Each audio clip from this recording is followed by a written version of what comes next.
네, 안녕하세요. 멘탈이 전부다의 철영입니다. 네, 한 주의 마지막을 마무리하는 금요일 미국 주식시장은 너무나 예상했던 대로 조정으로 마무리되었습니다. 3대 지수가 모두 하락했고 나스닥은 1.6%나 하락했는데요. 오늘은 무슨 일이 있었을까요? 일단 오늘 주식시장의 하락은 이미 예상했던 일이죠. 어제 빅테크 기업들의 실적이 시장의 예상치를 하회했고 최근 주가가 마땅한 조정 없이 급등했던 타이밍이었기 때문에 오늘 경기 지표들이 아주 높은 확률로 시장의 기대보다 안 좋을 가능성을 우리는 이미 알고 있었죠. 그래서 이것을 핑계로 그동안 저가에 매수했던 투자자들이 차익 실현을 하기 아주 좋은 타이밍이었습니다. 그리고 실제 그렇게 된 것이죠. 일단 오늘 시장을 비관적으로 만든 가장 중요했던 이유는 역시나 고용이었습니다. 미국의 1월 고용이 모두의 예상을 깨고 너무나 강력했죠. 비농업 일자리가 무려 51만 7천 개나 증가했고 실업률은 지난달에 3.5%보다 높아지는 것이 아니라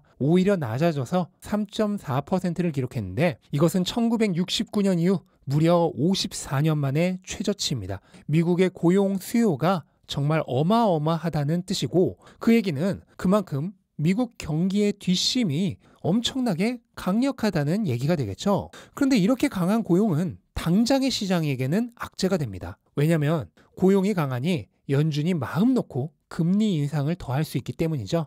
최근 물가가 낮아졌다곤 하지만 여전히 연준의 목표치보다 훨씬 높습니다. 하지만 그렇다고 금리를 너무 높이면 경기가 망가질 수 있으니 조심해야죠. 하지만 고용이 이렇게 강한데 조심을 할 이유가 없습니다. 연준은 마음 놓고 금리를 더 높일 수 있는 거죠. 실제로 고용보고서 발표 이후 금리 예상치가 바로 상승했습니다. 바로 어제까지만 해도 최대 금리 예상치는 5%였는데 이게 5.25%로 상승했습니다. 그러니까 3월에 금리 인상하고 5월에 금리 인상을 한 차례 더 하는 것으로 예상치가 올라간 것입니다.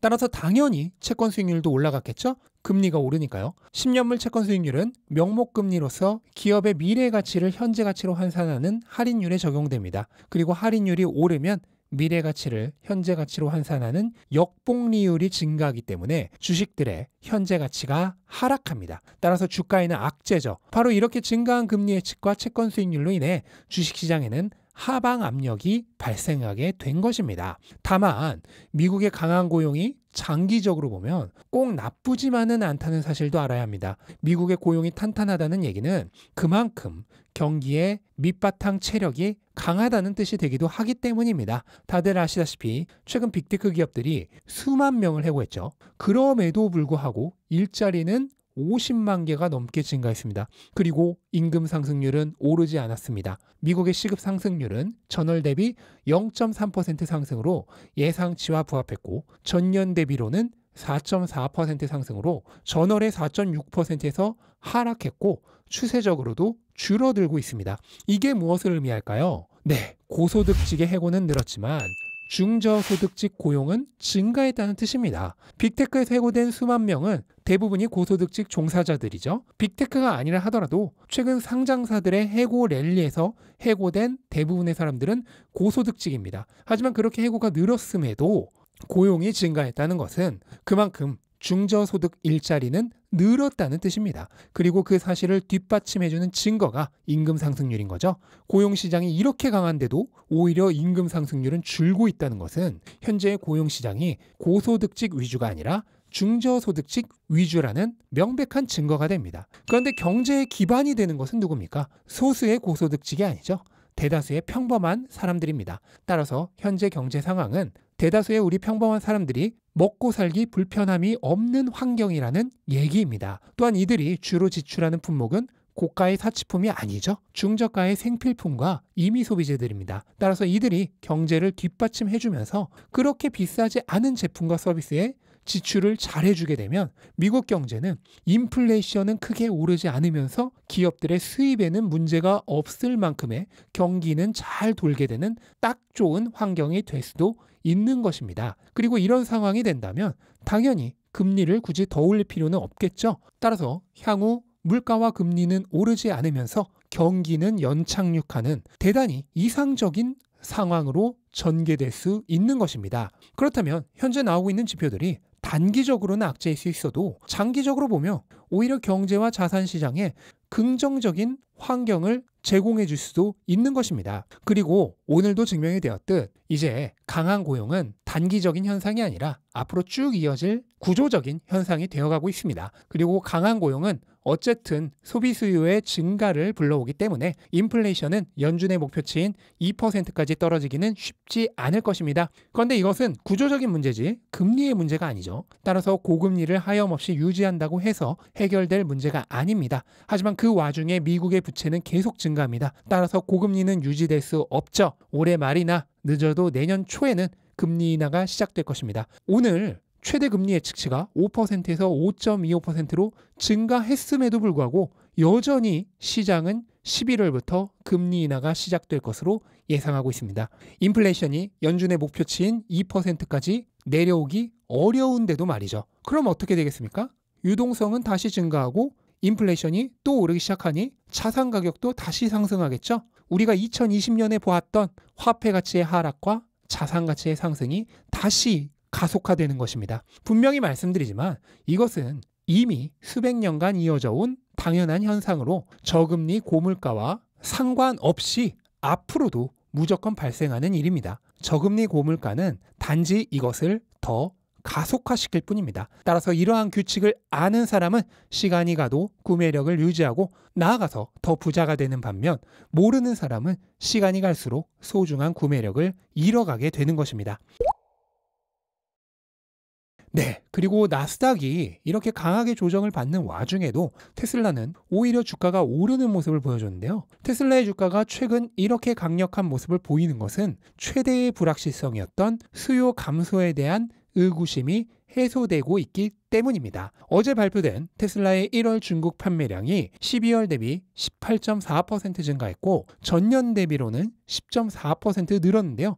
전년 대비 크게 늘지 않은 것처럼 보이지만 1월에 춘절 연휴로 거의 일주일간 쉬었다는 점을 감안하면 엄청난 증가입니다. 특히 1월에 중국 전체의 신재생 에너지 차량의 판매량이 45% 감소한 것에 비해 테슬라만 나홀로 20% 가까운 성장을 한 것이기 때문에 더 대단한 거죠. 그런데 이것은 비단 중국에서만 발생한 일이 아닙니다. 1월은 원래 자동차 판매의 비수기죠. 미국에서도 마찬가지로 1월에 모든 자동차 회사들이 성수기를 할 수 있는 12월 대비 최악의 실적을 기록한 것에 비해 테슬라만 나홀로 20% 넘는 판매량 증가를 기록했습니다. 이처럼 테슬라가 가격 인하를 통해 수요를 얼마든지 끌어올릴 수 있다는 것을 보여주었고 마진의 여유가 있는 테슬라만이 다른 자동차 기업 대비 가격 인하를 추가로 더 할 수도 있는 여력이 있기 때문에 앞으로의 수요도 걱정이 없음을 증명하게 된 것이죠. 따라서 최대의 불확실성이었던 수요 감소 불안이 사라지면서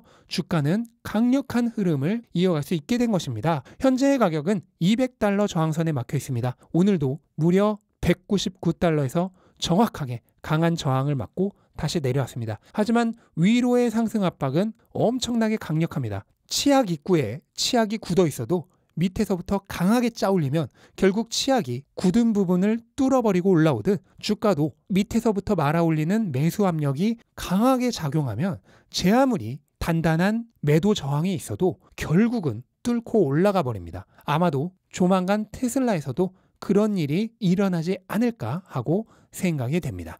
네, 이렇게 한 주를 정리해봤고요. 결국 관건은 다음 주가 되겠습니다. 금리 예측이 오른 만큼 예상대로 시장이 조정의 시간을 조금 가지게 될지 아니면 바로 다시 달리기를 재개할지 단기적인 주가 예측은 어렵습니다. 하지만 방향은 이미 결정이 되어 있죠. S&P는 이미 그렇게 되었고 다음 차례는 나스닥이라고 계속해서 말씀을 드렸는데 그리고 실제로 나스닥도 이제 추세 저항선 바로 코앞까지 와버렸습니다. 열심히 달려왔으니 여기서 잠깐 재정비하는 시간을 갖는다고 해도 결코 나쁜 게 아니죠.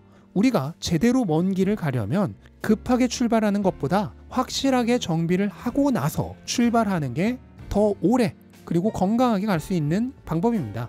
따라서 본격적인 상승을 하기 전에 약간의 정비하는 시간을 갖는다면 우리 역시도 그 시간을 미처 못했던 포트폴리오의 정비를 하는 시간으로 삼거나 하면 서로에게 유익한 시간이 될 것입니다. 따라서 다음 주에 시장이 조정을 갖는 흐름으로 간다고 하더라도 너무 걱정하거나 실망하실 필요는 없을 것으로 생각이 됩니다. 네, 이렇게 이번 주에 주식시장 정리를 해봤고요. 주말 동안 편한 휴식의 시간을 가지시면서 평일에 너무 바빠서 미처 돈의 규칙을 구매하지 못하셨던 분들이라면 주말 동안 꼭 구매하셨으면 좋겠습니다. 네, 이것으로 오늘 영상 마치도록 하겠습니다. 영상 도움되셨다면 구독과 좋아요 부탁드리고 편안한 주말 보내시기 바랍니다. 감사합니다.